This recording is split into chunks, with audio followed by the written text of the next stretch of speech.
Palanpur new ST પોર્ટમાં સુવિધાઓના અભાવે દુકાનો બંધ રાખી વેપારીઓએ વિરોધ નોંધાવ્યો।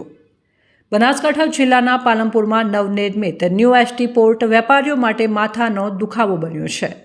સુવિધાઓના અભાવે પોર્ટમાં આવેલી અંદાજિત 700 જેટલી દુકાનોના વેપારીઓએ બંધ કરીને વિરોધ નોંધાવ્યો હતો।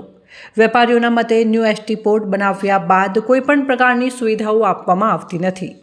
પાર્કિંગનો અભાવ, મુસાફરો અને વેપારીઓ માટે પાર્કિંગની કોઈ યોગ્ય વ્યવસ્થા નથી અને પોર્ટ પર સાફ સફાઈનો અભાવ જોવા મળે છે, જેના કારણે ગંદકીનું સામ્રાજ્ય વધી ગયું છે।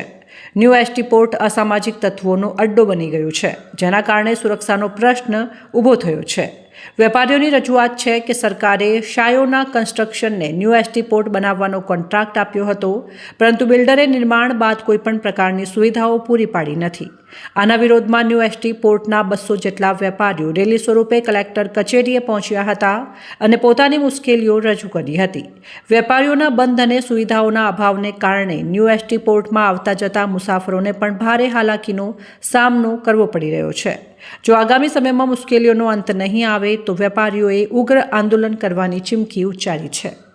છેલ્લા 3 વર્ષથી સાયોના કન્સ્ટ્રક્શન કંપની અને એસટી નિગમ દ્વારા આ પાલનપુરનું નવું બસ સ્પોટ ઊભું કરવામાં આવ્યું છે। એક પાલનપુરની સારામાં સારી આ જગ્યા હતી।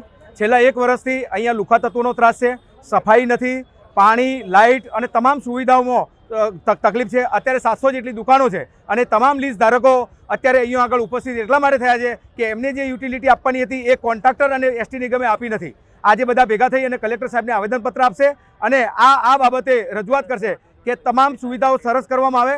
લિફ્ટ બંધ હોય છે, પાણીની સુવિધામાં તકલીફ છે, આખો દિવસ બસ સ્ટેન્ડની અંદર લુખા તત્વોનો ત્રાસ હોય છે, સાથે સાથે વીજળીમાં તકલીફ છે અને સફાઈની અંદર એટલી બધી બોગસ છે કે ના પૂછવાની વાત। અત્યારે ગંદકી ફેલાવવામાં અને રોગચાળો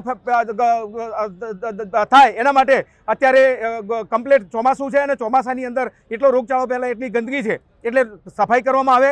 સાથે સાથે તમામ પાસેથી 250 રૂપિયા લેખે મેન્ટેનન્સ વસૂલ કરવામાં આવ્યું છે। તો કરોડો રૂપિયા મેન્ટેનન્સ થાય છે, એ મેન્ટેનન્સ ક્યાં ગયું, કોની પાસે છે? કંપનીએ એક બેંકમાં એકાઉન્ટ ખોલી અને એમના માણસોની એક મંડળી બનાવી છે, જે સર્વિસ મંડળી છે, એની અંદર અત્યારે 2600 રૂપિયા જેટલું બેલેન્સ છે, એના સિવાય બેલેન્સ છે નહીં। તો અમારું કહેવું એવું છે તમામ વેપારીઓનું કે આ પૈસા 7 થી 8 કરોડ રૂપિયા જે તમે મેન્ટેનન્સ તરીકે ઉઘરાયા છે, એ પૈસા ક્યાં છે, કોના પાસે છે, કોણ એનું વ્યાજ ખાય છે, એ બાબતે આજે કલેક્ટર સાહેબને આવેદનપત્ર આપી કલેક્ટર સાહેબના તાબા નીચે આ બસ સ્પોટ હોય અમે એમને રજૂઆત કરીશું અને અમારી સુવિધાઓમાં સુધાર થાય એના માટે તમામ રેલી સ્વરૂપે ત્યાં જઈશું। અને જો આગામી સમયમાં પણ જો આને સુધાર કરવામાં નહીં આવે તો ગાંધીજી માર્ગે આંદોલન કરવામાં આવશે, બસ સ્પોટ બંધ કરવામાં આવશે અને આ ઉગ્ર આંદોલન કરવામાં આવશે। રમેશભાઈએ બધું કહ્યું જ છે કે કોઈ પણ પ્રકારની સેવાઓ બસ સ્પોટ મેનેજમેન્ટ તરફથી અમને આપવામાં આવતી નથી, જેવી કે લિફ્ટ, અમારું સફાઈ તેમજ સિક્યુરિટીને લઈને બહુ મોટા પ્રશ્નો અત્યાર સુધી ઉપસ્થિત થયા છે। ઘણી બધી જગ્યાએ રેડ પણ પડી છે પોલીસની, જે પેલા કાફે ચાલતા હતા એ બધા માટે પણ અમે પહેલાં રજૂઆત કરેલી છે।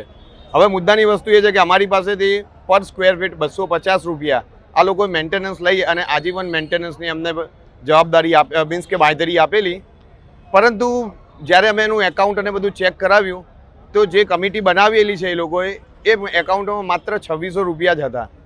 ત્યારબાદ અમે પોલીસ સ્ટેશનમાં એની ફરિયાદ પણ આપેલી છે। ફરિયાદ કરે આજે લગભગ 5-6 મહિના થઈ ગયા, પણ હજુ સુધી એનું કોઈ નિરાકરણ આવ્યું નથી અને દિવસે ને દિવસે અમને આપવામાં આવતી સગવડોમાં ઘટાડો થતો જોવા મળી રહ્યો છે। કોઈક દિવસ લિફ્ટ બંધ હોય અને છેલ્લા 15-20 દિવસથી તો જીબી દ્વારા જે નવી ડીપી પણ નાખવામાં આવેલી એ ડીપી પણ 3 થી 4 વખત ઉડી ગઈ છે। હવે બસ સ્ટેશનની અંદર ચાલતા આઈસ્ક્રીમ પાર્લરો, અમુક વેક્સિનની એજન્સીઓ છે, આ બધાને એટલી તકલીફ પડી રહી છે કે વારંવાર લાઇટ જવી, ઉપરથી પાર્કિંગમાં ગંદકી, ક્યાંય લાઇટની વ્યવસ્થિત સગવડ નથી, જે મેન્ટેન કરવું જોઈએ બસ સ્પોટ મેનેજમેન્ટ દ્વારા, એ થતું નથી।